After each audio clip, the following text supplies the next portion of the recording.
Entrando ao vivo. Tô bem. O que temos aqui?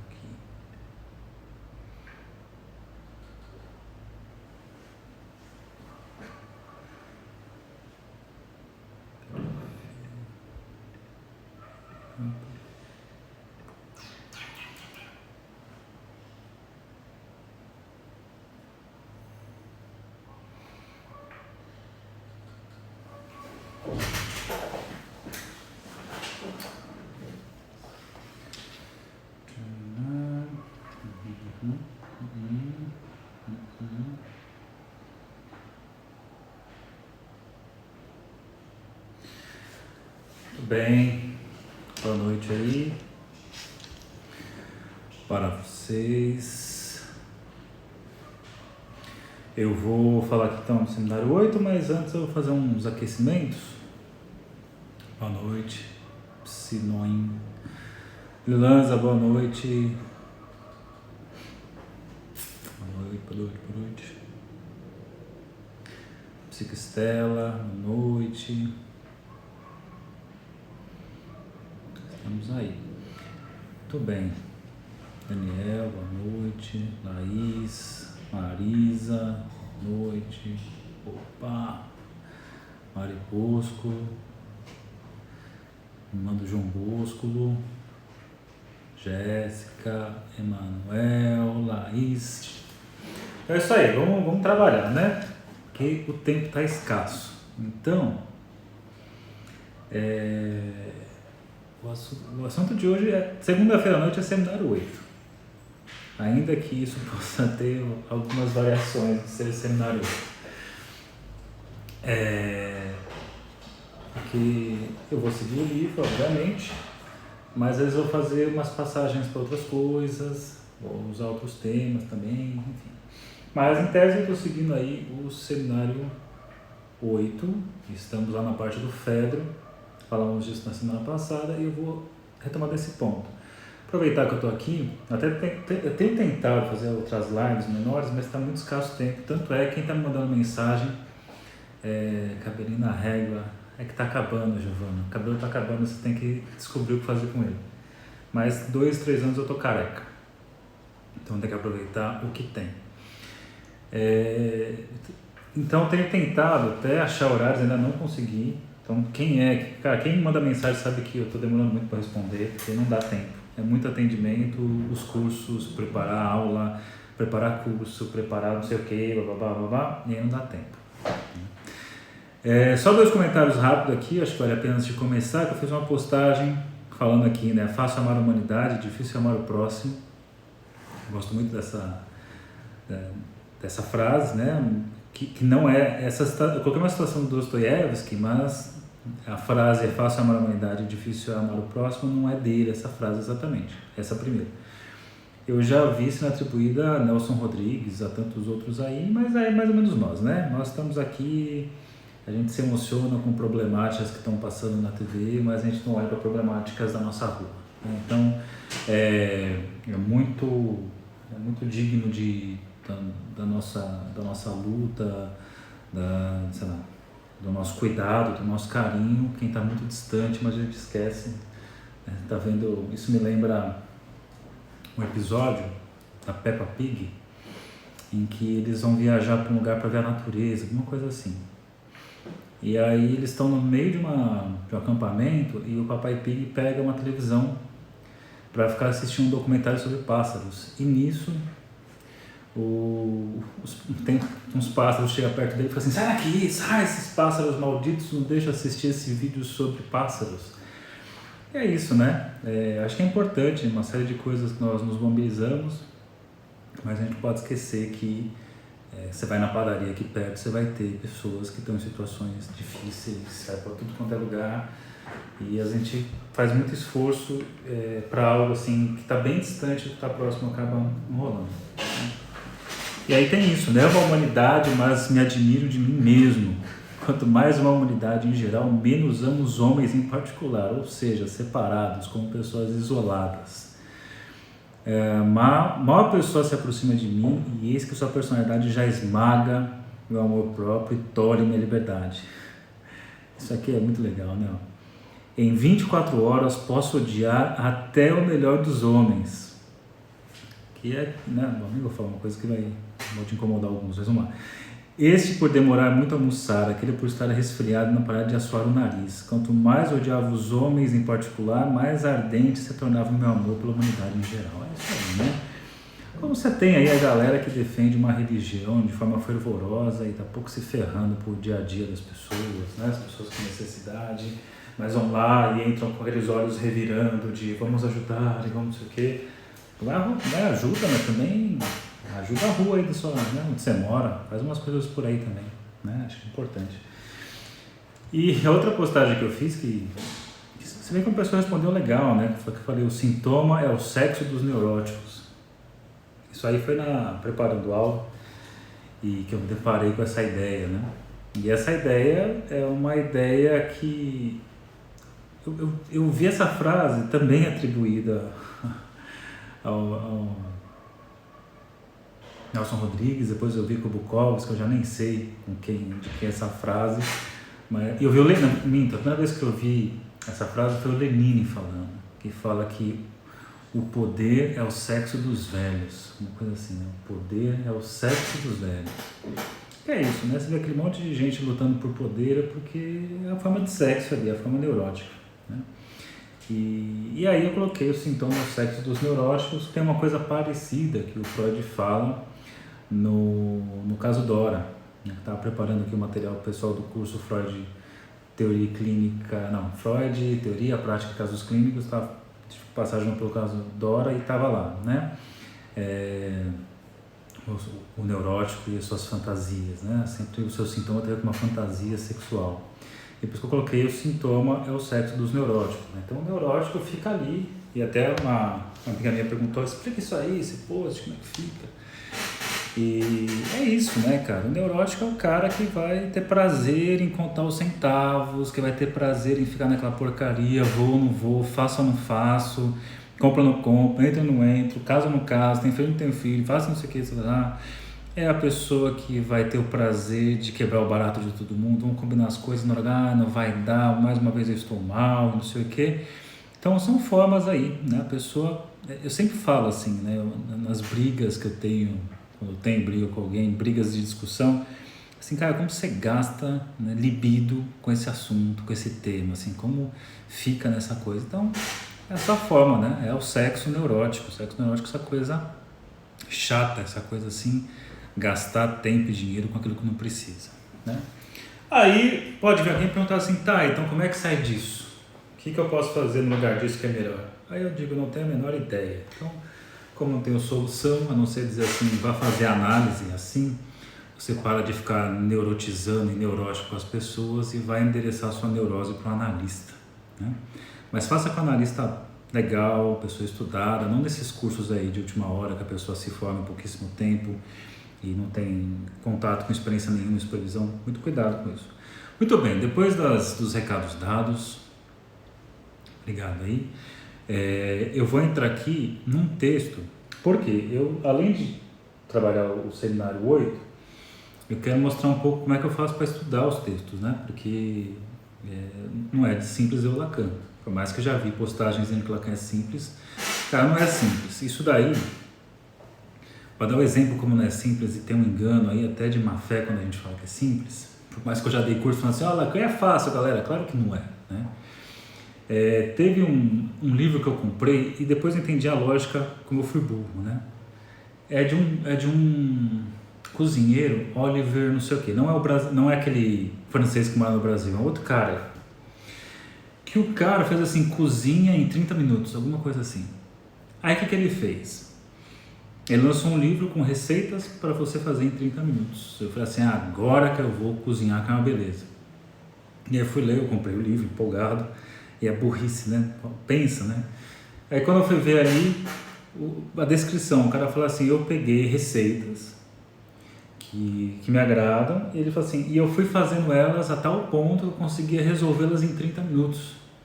E uma vez que eu resolvi elas em 30 minutos, eu resolvi vender. A Giovana virou mestre cuca, ela sabe o que eu tô falando, tá? Cozinha direto aí, uns doces, uns trecos aí que ela mostra.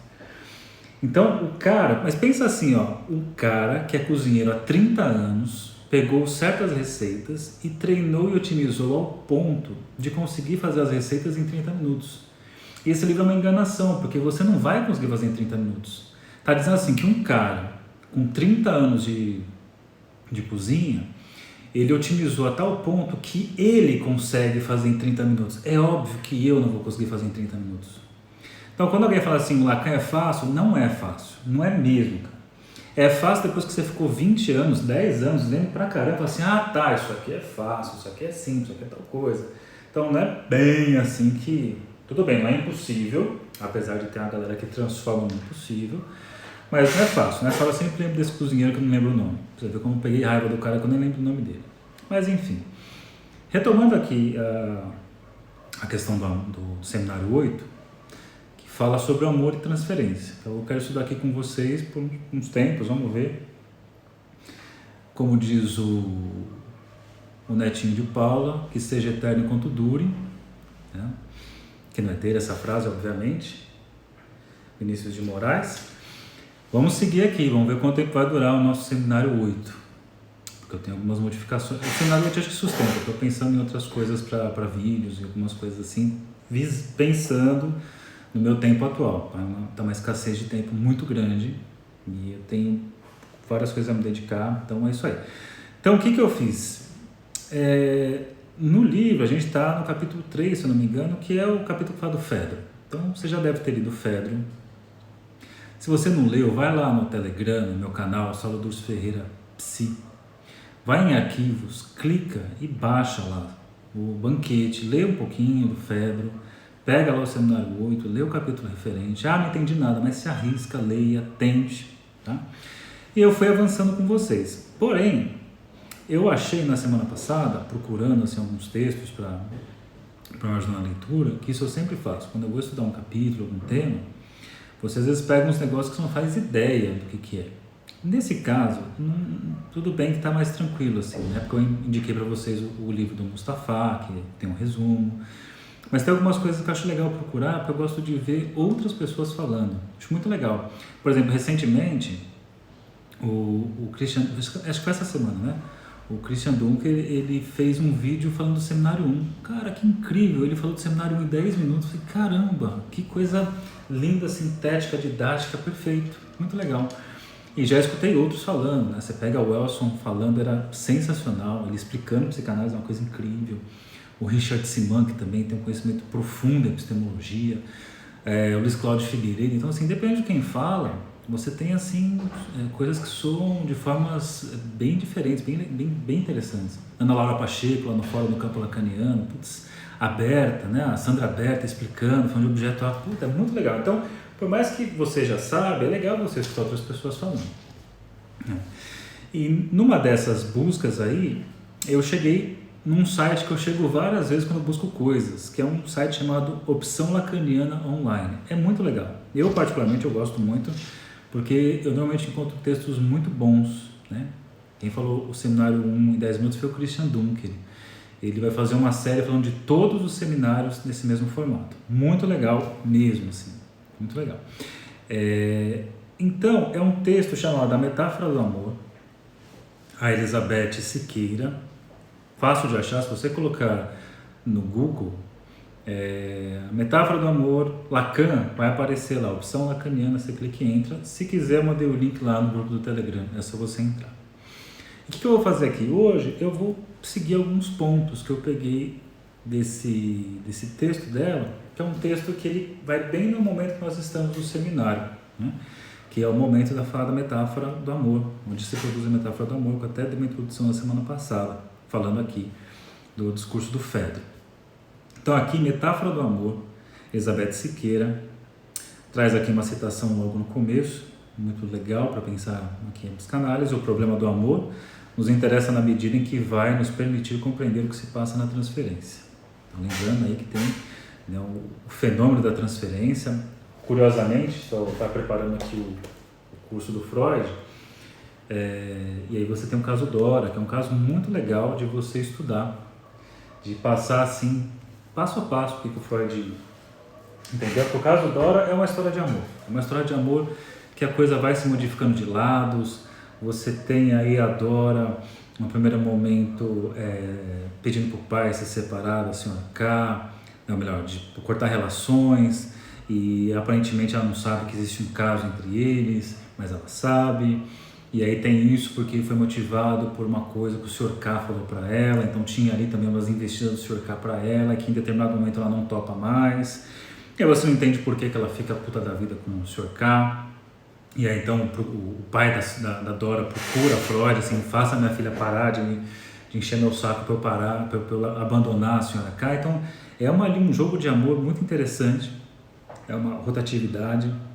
Aparece os sonhos, né, o sonho clássico da caixinha de joias, e aí a caixinha de joias, a casa está pegando fogo, mas tem que salvar a caixinha de joias, e aí o que significa isso? E aí tem o Sr. K que deu uma caixinha de joias para a Dora, e aí o Freud diz que a caixinha de joias tem a ver com os genitais da Dora. Então assim, é muito legal, e por que vai acontecendo, enfim, tudo isso vai rolando, e tem uma sequência importante, que é a sequência que você tem lá. O abandono, o investimento e abandono que ela tem com o pai, que ela abre mão, que o Sr. K, que a senhora K entra no lugar ali, o pai acaba tendo uma relação com ela. Você tem depois uma relação da Dora com o Sr. K, e que a coisa dura um tempo, até que uma hora, sabe-se lá porque ele explica no final, né? Tem um rompimento dos dois. E depois, obviamente, ela começa a trazer um sonho, e no sonho traz muita questão da fumaça, né? E a fumaça, o Freud fala assim, eu falo muito para ela, onde tem fumaça tem fogo, e ele acha que tem a ver com isso. Também pensa na questão do charuto, que o Sr. K também fumava charuto, que o pai também fumava charuto, então tinha uma sequência, uma repetição. E obviamente, da mesma forma que ela abandonou a relação com o pai, abandonou o Sr. K, ela abandonaria a análise, e foi o que aconteceu. Então o Freud diz aí que tem um fenômeno que ele não enxergou a tempo. Mais do que isso, ele até enxergou, mas não interpretou a tempo. A ideia seria que interpretando eu conseguiria acessar a repetição, né? Você conseguiria interromper que acontecesse o abandono. Só que ele não faz isso a tempo. Então por isso que o problema do amor nos interessa na medida em que vai nos permitir compreender o que se passa na transferência. Então a transferência é como se fosse o amor, não é exatamente o amor. E aí você pode pegar emprestado o Freud no compêndio da psicanálise, em que ele fala assim, para a gente tomar muito cuidado como analistas, de que aquilo que o paciente experimenta, como aparentemente, né, ele experimenta e aparentemente está acontecendo pela primeira vez, na verdade é uma repetição. Nós precisamos indicar que isso não é novidade, isso não é novo, isso na verdade já existia. Então, por isso aqui, essa problemática com relação ao amor. E aí ela traz aqui, nesse texto que eu coloquei lá no Telegram para vocês, diz assim, no seminário, livro 8, a transferência, Jacques Lacan tem por objetivo trabalhar essa forma de amor que é a transferência e sua relação com os poderes do campo da linguagem e da função da fala, relação descoberta pela psicanálise sem a qual não existiria civilização. Então temos aí uma coisa importantíssima, né? A importância que a fala tem. Você tem aí, com Freud, ele mostra muito isso, nos primeiros textos já aparece, né? Na interpretação do sonho, psicopatologia da vida cotidiana, o xiste, sua relação com o inconsciente, a importância da linguagem, e que muitos psicanalistas pós-freudianos se afastam da ideia de linguagem e vão para o outro lado, né? Pela via do olhar, a via do cuidado, essas coisas todas que pode ser utilizado, mas isso foge do que é a proposta da psicanálise de início. Então aqui até está colocando, né, a função da fala, a relação descoberta pela psicanálise sem a qual não existiria a civilização. Então a função da fala enquanto pensar a questão da fala, a utilização de significantes. Num texto do Lacan chamado Posição do Inconsciente, que é uma passagem muito importante em que ele fala sobre a diferenciação de signo e significante, em que ele coloca assim, que os animais têm condições de utilizar signos, né? De utilizar, por exemplo, algo que significa alguma coisa. Mas é diferente quando você pensa em significante, porque o significante tem algo que o significado está retido no outro, está alienado ao outro. E por que isso é importante? Porque vai mostrar que a nossa fala, né, a utilização da linguagem, ela tem efeitos dependendo de quem está na frente, para quem eu falo, para quem eu endereço. Por mais que não tenha ninguém, Mesmo quando eu escrevo uma carta para ninguém, um texto para mim mesmo, você está escrevendo para o outro. Então, ao fazer isso, você está endereçando aquilo. Então, você endereça para um interlocutor específico. E quando isso acontece, você tem os fenômenos dos tropeços de linguagem, manifestações do inconsciente, que é o que nos interessa. Então, enquanto o signo não tem essa dependência desse outro que é detentor do significado de tal palavra, quando eu penso no significante, eu uso a palavra, mas o significado está no outro. E esse outro aí, se eu for perguntar para o outro não sabe dizer o que é exatamente, e vai jogar para um outro, e vai para um campo de um outro, do outro, e caindo aí nessa questão do grande outro. Então, isso daí, quando você fala da questão da linguagem, implica que nós só existimos porque existe o outro, e essa relação com o outro se dá através da linguagem. Não é só pela experiência de presença, que também é importante, mas é uma via imaginária, né, da presença do outro. Mas o que faz laço com o outro é a linguagem. Em que sentido? Faz laço, porque vamos imaginar, laço fazendo uma amarração, né, prende no outro. Não é só o fato de estar com o outro. Agora, quando eu penso assim, que eu tenho alguma coisa em mim que tem a ver com a linguagem, o significante, mas que ele está amarrado, preso, porque o outro que dá o sentido para isso, eu crio uma coisa que prende, né? Então não tá as coisas soltas, as coisas estão presas porque o significante está ali destinado a um outro. E por isso os fenômenos que acontecem, né? Então quando você pensa assim, no ato falho, no lapso, essas coisas, quando você pega o Freud, por exemplo, falando lá na Psicopatologia da Vida Cotidiana, ele que tem o famoso primeiro caso ali, no esquecimento dos nomes próprios, o primeiro capítulo, não se dá simplesmente porque ele esquece, porque tem alguém específico que pergunta algo e faz ele esquecer. Então, isso daí, essa presença desse outro que acaba levando a esse tropeço, que é a manifestação do inconsciente. Então, a gente pode pensar, inclusive, no lugar do analista. O analista, então, é esse, numa relação transferencial, que vai ser esse outro de suporte da linguagem, esse outro que supostamente é detentor da significação daquilo que está sendo dito. Então, apenas o ato de pensar se é um direcionamento ao outro. Então, mas você pensa com palavras, né? Acho que entra num ponto difícil aí de precisar, Eduardo, mas você está pensando com palavras, está endereçado ao outro. É que difícil quando você fala do pensamento, que o pensamento é muito rápido, né? Você consegue pensar uma coisa de uma outra numa fração, né? Quando você fala, você não volta atrás. Tudo bem que muitas vezes quando você pensa, você não volta atrás. Você, assim como eu, né? Dois bons neuróticos obsessivos, bons não sei, mas dois neuróticos obsessivos, a gente pensa numa coisa e depois é um inferno. Uma vez que você pensou, você fica tentando despensar o que você pensou e aí fica criando aquelas coisas. Vai correr 25 quilômetros, eu corro 10, mas vamos nessa pegada. E aqui, então ele fala aqui da questão da transferência, tem tudo a ver com a questão da importância da linguagem. E vou caminhar aqui para frente, porque a gente já trabalhou muita coisa, né? Algo muito importante para pensar aqui, Giovanni, inclusive, que é do grupo, está no grupo lá, Fundamentos, se puder apareça, quarta, diz aqui, na segunda página desse PDF, diz assim: reconhece então, a partir de Freud, que a finalidade da transferência não é o bem, mas eros.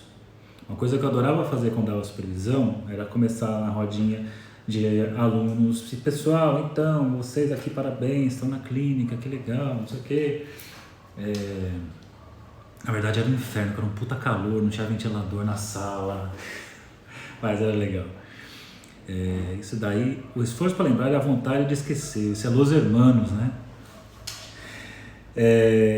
Eu perguntava assim pro pessoal, então o que vocês querem quando vocês vão atender uma pessoa? Vocês querem o bem da pessoa?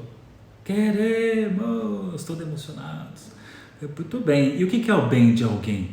E aí começavam os tropeços, né? O que é o bem de alguém?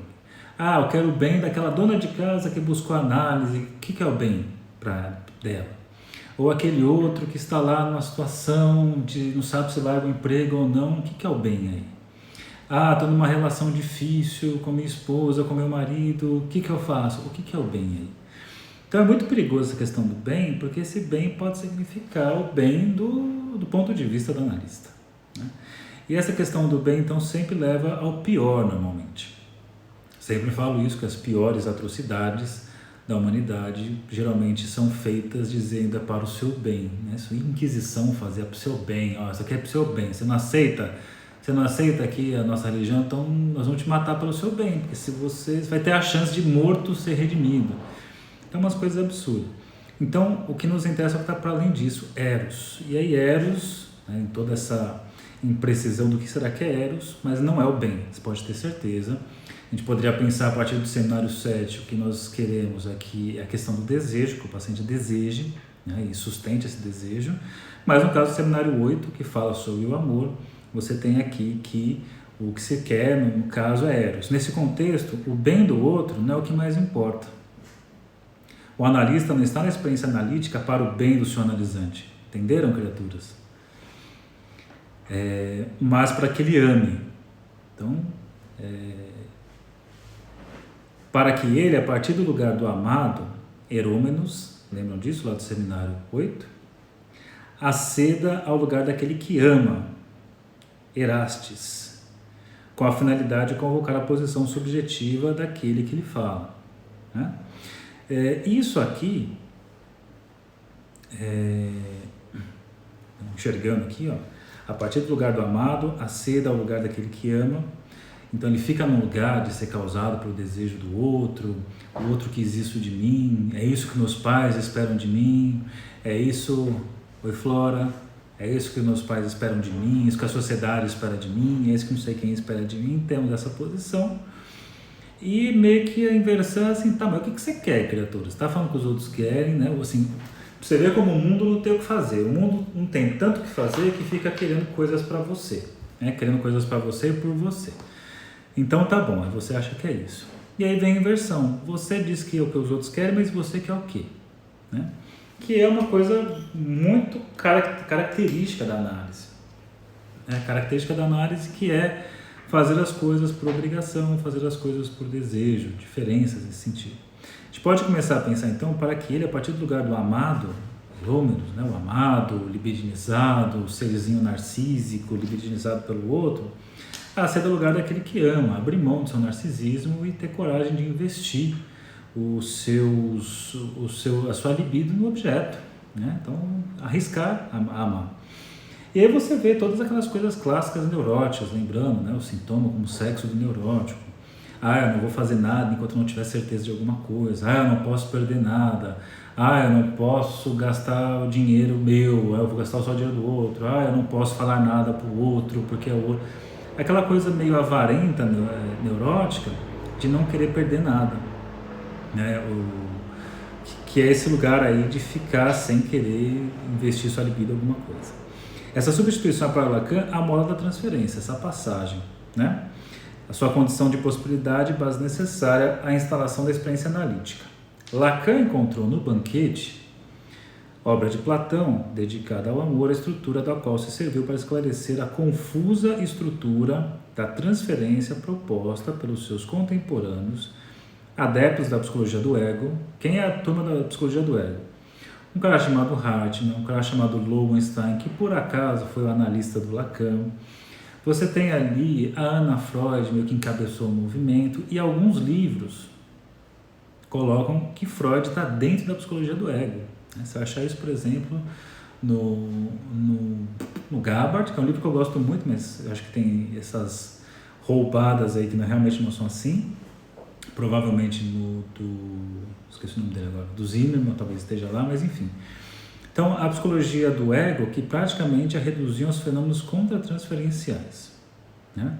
Então, é um tipo de abordagem clínica que trabalha pela via da contratransferência, trabalha em lugar de resposta a isso.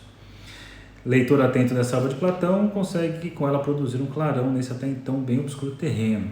E aí eu pulo um parágrafo e falo assim: segundo Lacan, o que se desenrola nesta obra permite qualificar as duas funções anteriormente referidas, a do amante e do amado, né?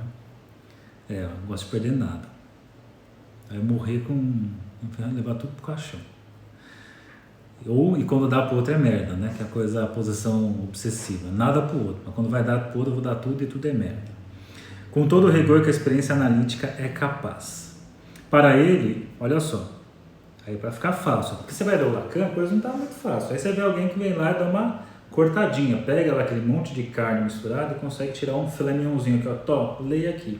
E aí por isso que é bom pegar textos, pessoas comentando. Você traz aqui a fala dela, que ajuda muito para a gente continuar nossos estudos do seminário 8. Diz aqui, ó, para ele, o amante é o sujeito do desejo, né?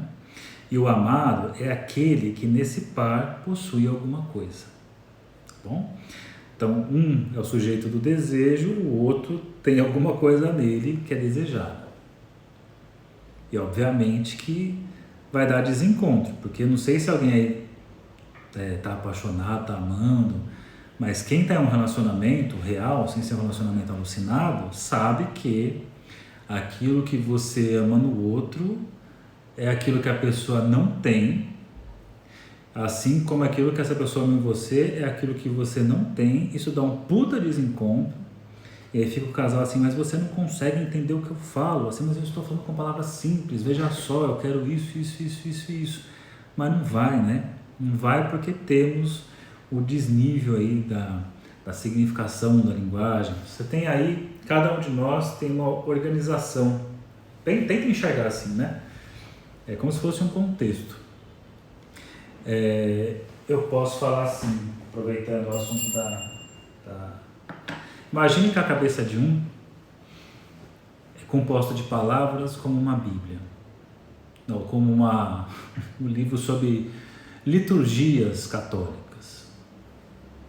E a cabeça da outra pessoa é um livro do Marquês de Sade. E aí, os dois escutam a mesma expressão. Nessa hora fiquei esfregando o dedo no meu sininho. Para aquele que é formado, né, que o seu campo de palavras, a sua organização de significantes, guia de liturgia católica, ele vai entender que está dando uma lustrada no sino. Para quem tem a cabeça na organização significante à la Marquês de Sade, esfregar o dedo no sino significa outra coisa. Então, por mais que o casal esteja assim, mas eu estou falando para você esfregar o sino. Um está entendendo o sino da igreja, o outro está pensando no sino de outro lugar. Então não vai ter jeito. Você pode até pensar assim, mas é só usar então uma comunicação não violenta. Ou seja, tentar explicar, falar mais sobre aquilo e deixar cada vez mais específico o que eu estou falando. Só que teve um problema, porque para você ser mais específico, você está usando mais palavras. E quanto mais palavras você usa, pior vai ficando a situação. Você vai explicar, mas entenda, criatura. Então, assim, desiste, né? Então, por isso que nessas horas, gosto muito não tá aqui meus macaquinhos, né? O segredo, escutar um pouco menos, falar um pouco menos, viver um pouco menos, é sempre o segredo da boa relação entre as pessoas, em geral, né? Não só dos amantes. Bom, o amante, vai dizer esse texto aqui na página 3. O amante caracteriza-se por aquilo que lhe falta. Então é amante porque alguma coisa está faltando, né? E você sabe, as pessoas que nada faltam, em geral, são pessoas bem narcisistas. Assim. Eu se me basto, não preciso de ninguém, eu tenho isso, eu tenho aquilo outro. Tem aquela coisa bem pedante muitas vezes. Então, assim, caracteriza por aquilo que lhe falta, porém, ele não sabe precisamente o que lhe falta. Com a inocência própria do inconsciente. Sabe de nada, inocente, sabe de nada, inconsciente. Na verdade, o inconsciente sabe tudo, mas a consciência não sabe tudo, porque está no inconsciente. Então, está dizendo aqui, o amante caracteriza por aquilo que lhe falta, mas ele não sabe o que lhe falta. Ótimo. E o amado, o erômenos, ele não sabe que o outro vê nele o objeto do seu amor, e que este constitui sua atração. Entre eles, o amante e o amado, não há nenhuma coincidência, pois o que falta a um não é o que o outro possui. Guarda isso para a vida, gente. O que falta a um não é o que o outro possui. Mais uma vez, o que falta a um não é o que o outro possui. Então aquela coisa assim, mas tudo que eu dou para fulana, para fulano não é o que ela quer? Pois é, você descobriu a lógica básica do desejo na relação entre Erastes e Herômenos, entre amante e amado. Você pode oferecer, não se trata daquilo.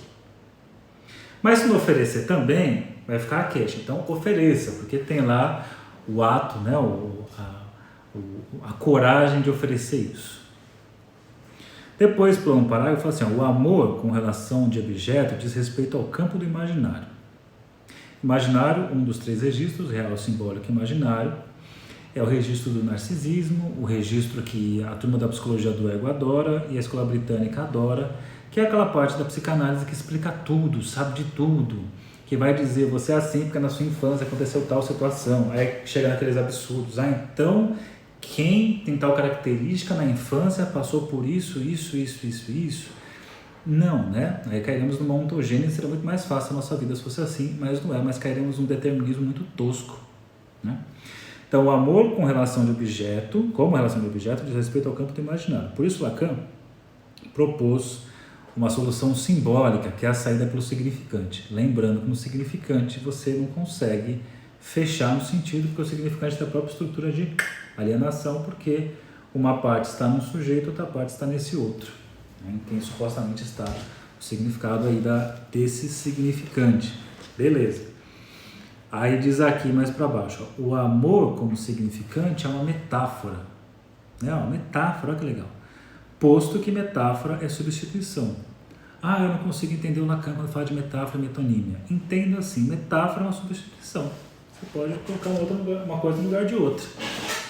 Por exemplo, você pega lá o seminário 1, em determinado ponto, lá o Lacan comenta, ele pode, graças ao significante, ele pode falar sobre um elefante sem necessariamente precisar trazer um elefante para dizer que está falando sobre o elefante. Então, graças às palavras que são metafóricas, eu posso falar de coisas que não estão ali.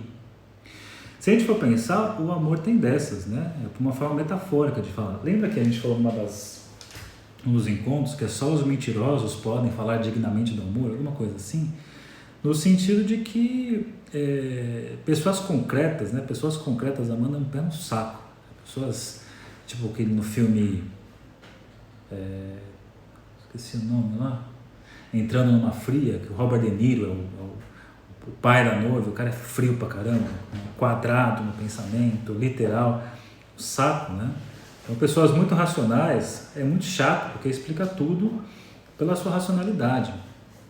E, para falar de amor, você tem que dar uma leve trivela, assim, você tem que dar uma leve... Não digo que é mentir, mas arriscar dizer coisas que você sabe que você não pode garantir. Porque essa galera que é o literal, galera bem exata, eu não posso dizer tal coisa porque eu não posso garantir. Meu filho, você não pode garantir nada nessa vida, nem que uma ponte não vai cair, criatura. Então, minta para mim um pouquinho. Eu até brincava assim, que se um dia eu fosse naqueles programas do Rodrigo Faro, do Celso Portiolli, e fosse lá assim de relacionamentos, né? Se fosse perguntar que tipo de mulher você busca, geralmente fala assim, sempre, né? Eu busco uma pessoa sincera, eu falaria assim, eu busco uma pessoa mentirosa que possa me ludibriar sobre as questões do amor. Nesse sentido, entendeu? No sentido de que o amor possibilita essas modificações, essas metáforas. Por isso que falar de amor é tão gostoso, né? Você pode ficar falando. Por isso que a paixão, que é mais o pêndulo no eixo imaginário, a coisa é ou não é, né? Então, te amo pra sempre. É sensacional, é isso aí, tem que falar isso mesmo. Porque você cai naquela coisa, mas o que é o sempre? Aí já começa, né, cara? Puta, o que é o sempre? O que é o amar? O que é? O quê? Quem é o ser falante? Aí você começa a entrar naquelas coisas chatíssimas. Então, amar é se arriscar a falar coisas que você não vai poder cumprir depois. Apesar de ter a galera crazy eyes que fica assim, mas você me disse que era tal coisa, agora você mudou de opinião. Pois é, mudei, porque as coisas mudam, porque o amor tem dessas. Então, posto que metáfora é substituição, pois é na medida que o amante, enquanto sujeito de falta, substitui a função do objeto amado, que se produz a significação do amor, a saber, o intercâmbio de lugares. Essa solução simbólica que põe limite ao engessamento imaginário do amor, proposto pela teoria das relações de objeto, só é possível se ambos os polos amante e amado estiverem imersos na linguagem. Então, a linguagem que possibilita essas substituições, né? Vamos pensar assim, né? O prazer que é você falar alguma coisa e o outro entender o que você está dizendo, ainda que não esteja entendendo nada, né? Eu sei exatamente o que você quer dizer porque, sei lá, né? Então tem algo aí nisso. E diz aqui, ó, um resumão que ela faz na página 4. Pela metáfora, ou seja, pela substituição significante dos lugares, Lacan encontrou um tratamento simbólico para a tensão imaginária. Volto a falar, imaginário é o registro narcísico, é o registro animalesco, é quando dois cachorros se olham, ficam se encarando e vão partir para porrada, é quando aqueles dois caras no octógono se olham, perdidamente apaixonados um pelo outro e querem se destruir como dois amantes. É aquela coisa enquanto a palavra não entra. Quando a palavra entra, começam os tropeços, né? E até deixa eu ver a mensagem aqui, tá? Até o Lacan traz no seminário 5 essa questão da linguagem, traz, o par perfeito seria o masoquista e o sádico, né? E aí se o masoquista fala me bate e o sádico bater, deixou de ser uma operação masoquista, sádica no masoquista, porque fez aquilo que o masoquista pediu. Então, em frente ao pedido assim, me bate, do masoquista, o sádico tem que dizer não. Aí o sádico conseguiu ser sádico com o masoquista. Então o masoquista sentiu o sadismo do outro. Então quando entra a questão da linguagem, né, e ao mesmo tempo o sádico não bateu, então assim, ele fez sofrer ou não fez sofrer, ou se tivesse batido faria sofrer, enfim. Essa bagunça, inclusive aqui bagunçou minha cabeça, isso é da ordem do significante. Quando você fala, tá tudo errado, né? Tudo errado não. Por isso que eu coloquei lá, vamos falhar de amor, é falando que se fale, como diz a minha esposa, é falhando que se falha, e aí falamos e falhamos ao falar. Então eu acho que isso é muito legal. Então por isso aqui, essa tensão dos lugares imaginários, então aqui, Lacan encontrou um tratamento simbólico para a tensão imaginária, que tem por objetivo apropriar-se do ser do outro, imaginário, né? Para ser um com ele, ou, ao contrário, eliminá-lo por causa de sua indocilidade e recusa em aceitar ser submerso no outro. Em tudo isso, podemos observar o enorme esforço feito por Lacan para sair da dicotomia imaginário-simbólico e fazê-los dialogar, fazer de um a porta de entrada para o outro, ou seja, fazer chegar ao desejo pela via da demanda de amor. Ela mesma tecida com filamentos significantes, possibilitando assim um recobrimento simbólico do registro imaginário do amor. E aí, mais um pouquinho da bagunça que vocês gostaram, né, do amante amado, a metáfora do amor que faz com que um amado se comporte como um amante é algo que os deuses achavam sublime, conforme destaca Platão. Aí, galera, isso aqui é uma coisa que está no texto O Banquete. Então, isso está no Banquete, um texto do Platão, e o Platão está dizendo lá, aproveitando que estamos falando do discurso de Fedro. O discurso de Fedro, ele fala que o amor é o mais antigo dos deuses, né, Eros, e aí traz essa fala aqui do Platão, que diz o seguinte, não, os deuses achavam sublime quando um amado se comporte como um amante. Então, guardem essa forma. Mas por que isso? Porque isso está no Platão. E o Lacan fala assim, o Platão está dizendo isso. Então, vamos tentar entender por que ele está dizendo isso. Se é isso, então, que é o lugar mais sublime do amor. E se é esse o ponto para conseguir compreender a transferência na análise. Beleza. Aí, para isso, lembre que ele traz 3 situações sobre o amor. Na verdade, não é ele. O Fedro traz isso no Banquete. Que vai trazer ali o mito de Orfeu, vai trazer o mito de Alceste e vai trazer ali o mito ou história de Aquiles, né? Para tentar enxergar nessas 3, se acontece essa substituição, essa mudança aqui, o amado que se comporte como amante. Porque ele fala, onde acontecer isso, aí sim se produziu o amor. Então, onde se produziu o amor? E aí você tem, para a gente poder finalizar o nosso encontro aqui de hoje, temos aí uns 10 minutinhos, que fala assim, ó. Deixa eu olhar aqui, porque se eu não me engano, ele já nem vai pegar o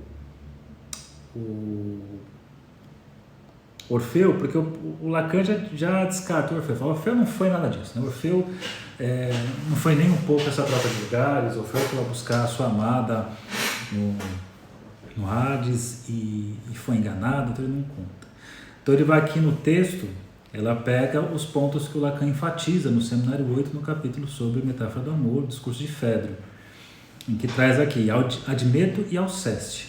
Lembram dessa história? Então, rapidão aqui. Por alguns anos, as alegrias de um casamento feliz, tiveram 2 filhos, foram recebidos com muito júbilo pelos súditos que idolatravam um casal real. Entretanto, o jovem Admeto adoeceu repetidamente uma enfermidade que levaria a Hades, né? Admeto recorre a Apolo, que negocia com Thanatos.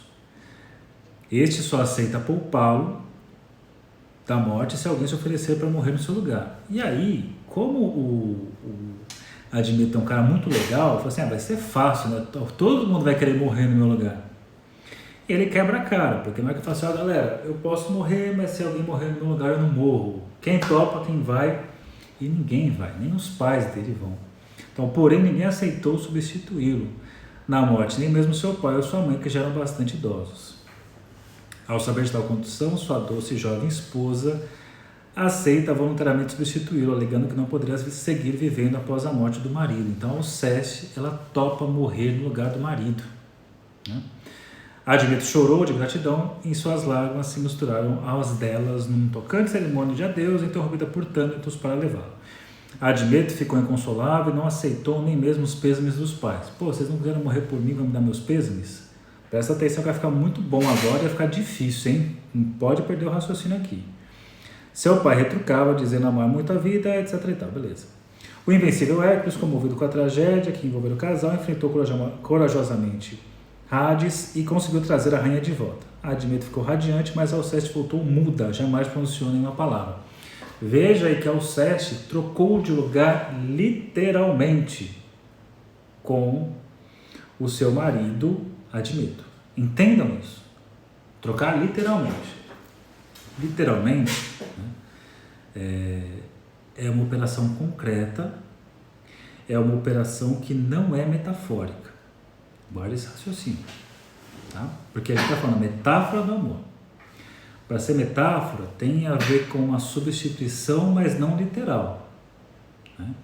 Quando eu falo para vocês assim, eu trago algum tipo de exemplo metafórico, eu não preciso trazer a coisa em si. Eu vou usar ali uma representação da coisa, não preciso trazer a coisa em si. Então, esse caso, você tem Alceste morrendo no lugar dele, e que aí parece que houve uma troca literal, uma troca concreta. Aquilo que eu já falo, daqui a pouco eu falo disso. O outro grande exemplo, porém estruturalmente distinto, é o de Aquiles, guerreiro e semideus grego mitológico da Guerra de Troia, considerado por Homero o maior dos heróis gregos. Sétimo filho de Peleu, rei de dos Mirmidões da Riótida, na Tessália. Ele coloca aqui a história de Aquiles, uma das versões correntes conta que, inconformada com a mortalidade dos filhos, que gerava Tétis, mergulhou o filho Aquiles. Lembrando, né, o Aquiles foi criado como se fosse uma menina, porque ele tinha um destino trágico, caso ele fosse guerreiro, ele morreria numa guerra, e a mãe então tenta escondê-lo para que ele não seja descoberto como menino, não vai para a guerra, mas no fim acaba descobrindo que é um menino, ele vai para a guerra, etc e tal. Ele todo poderoso, exceto colocar o canhar, porque a mãe precisou pegar ele e colocar o canhar para apanhar no rio, né, para ficar indestrutível. E aí você tem lá a tal da guerra, e diz aqui, apesar das advertências de que se partisse teria uma vida cheia de glórias, porém curta, optou resoluto por marchar com os gregos e partir para a guerra. Então foi para a guerra. No 10º dia acontece lá um determinado evento que o Aquiles fala assim, quer saber, cara, eu não vou ficar nessa guerra aqui, nessa palhaçada, eu vou embora. E aí tem uma das versões que ele doa a sua armadura por seu amigo e amante Patroclo e vai embora. Porém, nesse episódio dele sair em retirada e o Patroclo pegar a armadura dele, o Patroclo é morto por Heitor, né? Filho de Príamo, rei de Troia. Aquiles reconciliou-se com Agamenon e voltou à guerra, claro, para vingar ali a morte do Patroclo. Matou Heitor e arrastou seu cadáver em torno da sepultura de Patroclo, olha só. Obviamente que ele se expôs nisso, e aqui, ó, mas ele sempre soube que estava destinado a morrer em Troia. Longe de sua pátria, ele acaba sendo morto por Paris, irmão de Heitor, que acertou seu calcanhar, o único ponto vulnerável de seu corpo, com uma flecha envenenada, dirigida por Apolo. O seu cadáver, segundo a versão mais comum, foi enterrado no Helesponto, Aquiles era mala demais, junto ao do Patroclo. E aqui, segundo Lacan, um amado seguiu seu amante na morte. Aí vem, ó, situação. Olha que legal, isso é muito legal. Esse texto é muito bom, agradeço muito a pessoa que escreveu esse texto, porque ele ajuda demais. Mas olha só, você que está estudando. Para Lacan, a Alceste não produz a metáfora do amor, mas sim o sacrifício. Considera que ela não morre por Admeto, mas por outra coisa, por uma causa obscura que não se confunde com ele. Tanto é que ela volta e fica em silêncio. Na verdade, ela se dirige ao mais além do objeto de amor, ao ser do outro que escapa à dialética significante. É, portanto, o ser do outro que Alceste substitui na morte. A substituição, a metáfora a qual Lacan se refere aqui, segundo ele, realizada ao pé da letra, ela se coloca literalmente no lugar dele, uma substituição direta de um ser por outro ser. Isso do literal e do metafórico é uma das coisas que nós utilizamos para pensar de forma muito superficial e inicial, que é a diferença da linguagem na neurose e na psicose, que é literal. Então você tem lá o famoso caso das irmãs Papin, que para se livrar das observações, matam as patroas e arrancam os olhos fora, literalmente. Então ali é literal, não é algo que substitui de forma metafórica. No caso aqui, ó, segundo Lacan, com Aquiles trata-se de outra coisa. Ele, que era o amado, né, segue Patroclo, o amante, na morte. Então veja aí, quem era o mal aqui, né, o amado, o desejado, o poderoso, era o Aquiles. Acontece então a morte do Patroclo, que era o amante, que morre, e o Aquiles topa morrer e nisso seguir o amante. Então ele consegue fazer essa inversão. Afirma que é nessa direção que desemboca o que ele chamara a metáfora do amor. Olha que legal. Aqui um amado se comporta como um amante. Voltando ao seminário propriamente dito, o que inicia o movimento de acesso ao outro, que nos é dado pelo amor, é o desejo pelo objeto amado, na medida que o outro, enquanto visado no desejo, é visado como objeto amado. Sobre isso, assim se pronuncia Lacan. Eu compararia a mão que se adianta para pegar o fruto quando maduro. O amor, portanto, se engancha no encontro da busca com a oferta. Para finalizar aqui, a transferência é, pois, nos dizeres de Lacan, de Freud e Lacan, algo que se assemelha ao amor, que põe em causa o amor, já que ela se articula ao que falta, ao sujeito e que ele vai encontrar na análise, a saber, o desejo próprio e singular de cada um. A bem dizer, inicia-se por uma demanda de amor e se tem como resposta a colocação do sujeito no circuito do desejo. Então é isso aqui, vou finalizar essa parte. Só agora fazer um breve comentário, porque na semana que vem começa nas novas edições dos cursos aí, do Lacan e do Winnicott, mas hoje, como é uma live de Lacan, eu vou falar do Lacan. Vou fazer uma outra live essa semana falando do Winnicott e eu comento do curso do Winnicott. Falo isso porque hoje começou o curso Manual da Psicoterapia, turma F. E é mó barato, que o pessoal quer fazer, mas espera ser tarde demais. Por isso que eu sempre posto assim, né? Ainda é cedo para ser tarde demais, porque parece que a gente fica naquela coisa neurótica de putz, eu perdi, não consegui me matricular, não consegui fazer o curso. Então, esse curso da psicoterapia já começou a rolar hoje, e na semana que vem, segunda-feira, começa o curso Lacan, Estruturas e Clínica Psicanalítica. É um curso aí que quem assistiu meu curso Lacan do Zero, meio que dá continuidade, que eu vou falar ali, a partir de um livro do Joel Dor, chamado Estruturas e Clínica Psicanalítica. falar sobre como pensamos nas estruturas clínicas, né? Então pensar um pouco a respeito de que é diagnóstico em psicanálise, diagnóstico diferencial, falar de a função do nome do pai, falar dos tempos do Édipo, falar da estruturação da neurose obsessiva, neurose histérica, falar de perversão, falar da psicose e depois pensar um pouco na clínica, né? Na clínica aí, como se estrutura uma sessão, como é que você usa o esquema L para pensar uma sessão, como é que funciona o corte, para que você usa o divã e coisas do tipo. Então, são cursos, os cursos que eu faço, eu já falei em outros vídeos e lives, eu faço cursos que eu gostaria de fazer, né? Cursos que eu nunca achei para fazer e eu faço. Eu sei que agora tem uns plágios rolando aí, tem uns plágios bem nervosos de curso, mas fazer o quê? É assim que acontece. Mas os cursos que eu faço são cursos que eu tenho feedbacks muito bons assim, sobre resultados na clínica e na compreensão teórica das pessoas que participam. Então, se você tem interesse, eu vou postar daqui a pouquinho, fazer a postagem, né? E aí, quem tiver interesse, entre em contato no WhatsApp de inscrição. Hoje eu não vou mais responder porque encerrei o dia de trabalho, mas amanhã eu respondo para quem quiser. Então, até sexta-feira, inscrições. Segunda-feira começa o curso, mais uma edição do curso Lacan, Estruturas e Clínica Psicanalítica. Então, obrigado aí. Tem uns Lacan do nada por aí. Tem uns. E fora assim, né, mano? Deixa pra lá, vai. É isso, gente.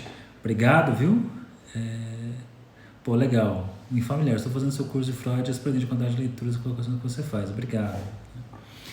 Eu me dedico bastante para fazer esses cursos. E fora que são cursos que eu falo deles aqui, mas foram aulas que eu dei durante 10 anos na faculdade, né? E você aprende muito dando aula e escutando as mais variadas perguntas, né? Que eu dava aula numa turma da faculdade que tinha 90 alunos falando de Lacan, de Freud, enfim. Tá bom? Abafa o caso. Mas é isso aí. Boa noite para vocês, obrigado pela companhia. Se você quiser acessar o material, vai lá no Telegram, Saulo Dorso Ferreira Psi, e você tem lá em arquivos os PDFs, tem os vídeos e por aí vai. Então, boa noite para vocês. Tchau, tchau.